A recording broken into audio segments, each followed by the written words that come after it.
Greetings, ladies and gentlemen, and welcome back. It is me, once again, screaming into the void of the internet. You know, I'm a little bit late, but I have been living here for approximately 1 month now. And I gotta say something. I think people make it seem like living like on your own is very, very difficult and stuff like that, but I mean, I know people are gonna be like, oh, you haven't been doing it that long. Even though I have, like, lived, pretty much primarily by myself when I, was essentially like a caretaker because my aunt, who I was like, being a caretaker for her father for, she wasn't usually home, so I kind of had to, handle stuff for her. But I guess what I wanted to like kind of mention is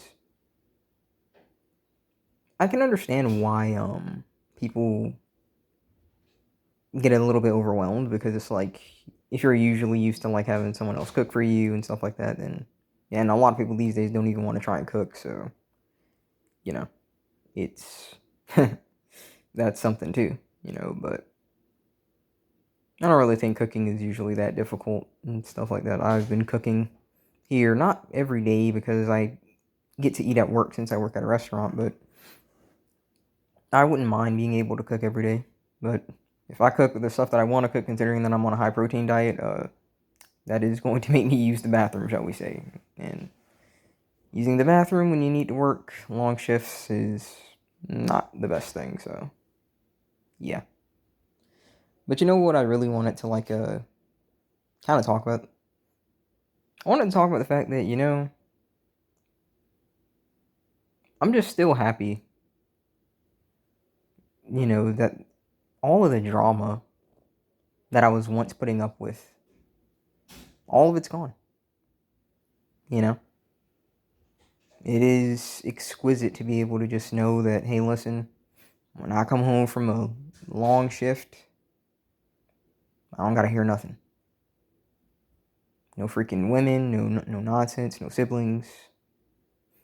I don't have to hear anything. You know, it's nice. It really is. It's nice to just be able to come here and just hear silence, bro. Because, guys, I understand that we're all going through some stuff, and these days are pretty hard on us, especially this time, this economy and stuff, but I do think that your peace is worth fighting for, you know? A lot of you guys make it seem like if you don't have a woman, then you have nothing to fight for. I can't help but laugh at that personally because I've been through way worse crap coming up as a kid, and I don't see how having somebody there would have made it any easier because it's like I mentioned this before. Um, Someone acknowledging that what you're going through is wrong. Yeah, that's validation and all, but it's like you still have to go through it. So I've never personally understood it. I'm not going to say I can't empathize with it, but I can't understand it personally because, like I said, when I went through the stuff that I was going through, just because somebody said, "Yeah, it's wrong that you're going through that," that didn't change the fact that I still had to, go home and deal with a lot of the problems, you know.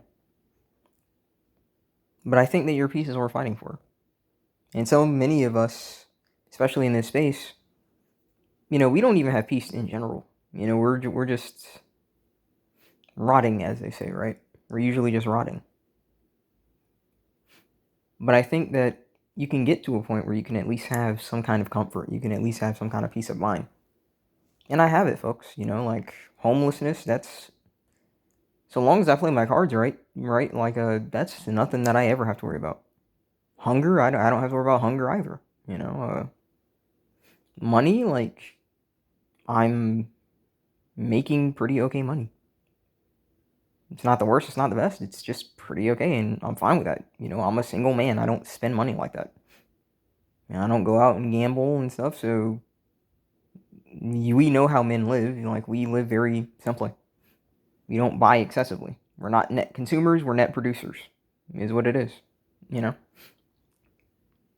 So, for the first time in my entire life, when I say that I'm okay, I mean that, you know? It's not just like vain words, it's not just shallow nonsense, that you tell to people because, you don't have time to talk about what you're going through and it won't matter to them anyway. But I'm okay. And I know that because I can get to this point, and I'm not saying this like, everything's sugary sweet, like there aren't things that I might struggle with and whatnot, or other goals that I want. But I'm saying this like this again, I'm not special. It's not like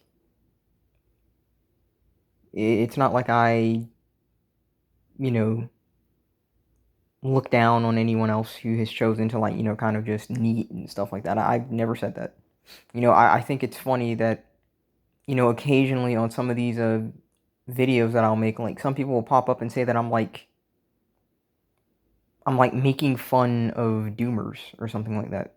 Now, I've always, openly admitted that if you're one of these people basically making it seem like you should worship vagina and you look past bad behavior because you want to bang a chick, yeah, I'll ridicule you because you're not a doomer, you're just a freaking simp, and I have nothing but contempt for anyone enabling this freaking gynocentric BS. So if you're one of those people, yeah, by all means, I'll say I'm making fun of you, but I've never said that I'm better than anyone here. And I say it over and over again, I'm just an average person. I'm very open and with the way that I see things and my appearance and stuff like that because I don't really care. I don't care. I don't see myself as better than anyone in this community because at the end of the day, it may sound cliche, but we are in this together. You know, this entire world is just operating off of male disposability and usury. And so, why even bother trying to come into conflict with other men? In their eyes, they're like, "Oh, because I want the gals." Well, why not just pay for the gals just up front? That way, you don't got to worry about competing. I'm just saying. Even though I'm over here trying to think even farther ahead with these robots, so that at least some guys can have something. I can't necessarily say when I'm gonna be able to hop on that. That's probably gonna be like later down the line, maybe like a year or two down the line when I save up a bit, so I can go to like some kind of tech school because I have no intention of going to college when I want one thing. I know what I want.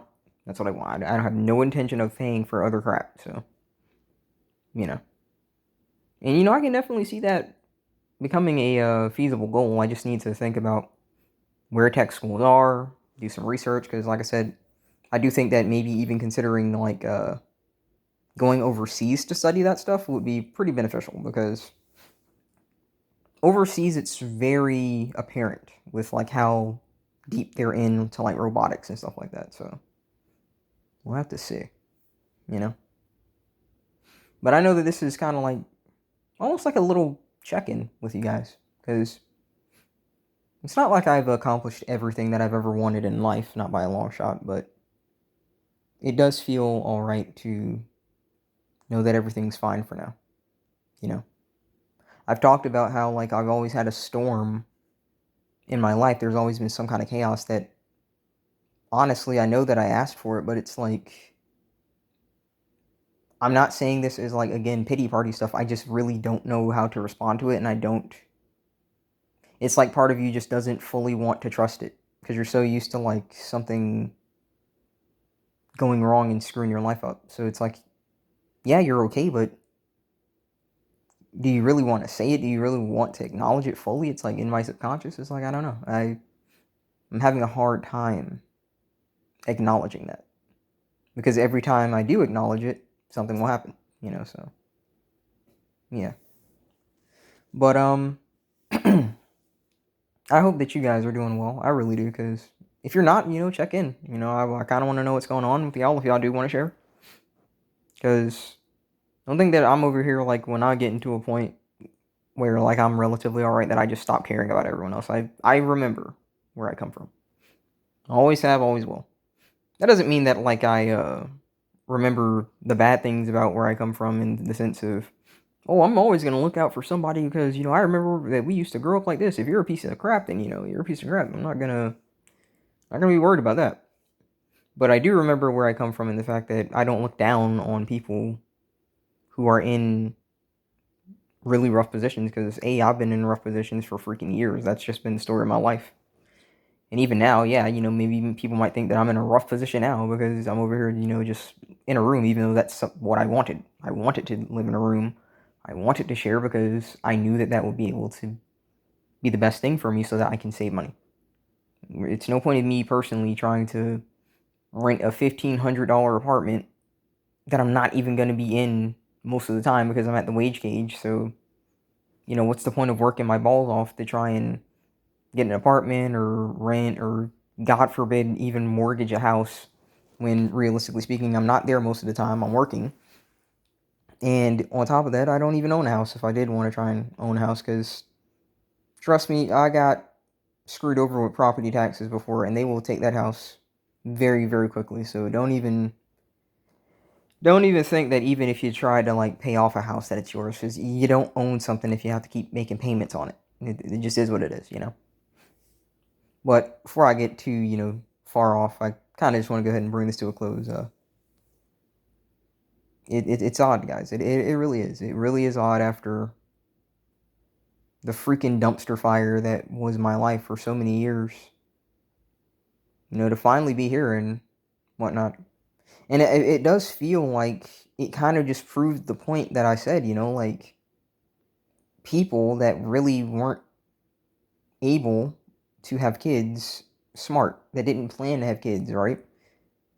They have no idea how bad they're ruining, their kids. Think about how effed up like my folks did me. I've only been here for 1 month, and I have known more peace than I think I've ever known with my folks. There was always something. And just 1 month here is so unfamiliar. The peace is so unfamiliar that I can't even process it. That's what I mean. Like, I'm telling you, there are just some people that just screw their kids up. And, like, yeah, I've processed the stress and the trauma, like, differently, but that's not how everyone's going to process it. Some people are going to turn to drugs. Some people are going to turn to crime. Like, there's a lot of crap that they can do. Like, just because I processed it this way doesn't mean that's how other people will process it. I don't know, man. But, I kind of just wanted to do a little check-in with you guys and, kind of get that off my chest because it is, it's definitely taking some getting used to in the good way. In the good way. I'm hoping that we can only go up from here because trust me when I know that I think negatively to think positively because all I've known is negative, negative, negative. So hopefully we can only go up from here, because rock bottom was being homeless, living in the freaking car, having to freaking look out the window sometimes because some people were like just kind of like watching and looking like they wanted to try. They were considering like, should I try and break in here? I wonder if I should. Like they were looking so hard. But I'm hoping to God that that's over. For the rest of my life, I'm hoping that's over. But again, I want to thank you guys for watching as always. Thank you. Thank you for at least just lending an ear to my crazy arse just talk about stuff. I hope that we can all see some better days, guys, because we're all going through some kind of crap, I'm sure I may not be going through as much as I was at one point, but there are still things that, we got to deal with, so. Yeah. Thank you all once again. God bless. I will see you guys next time.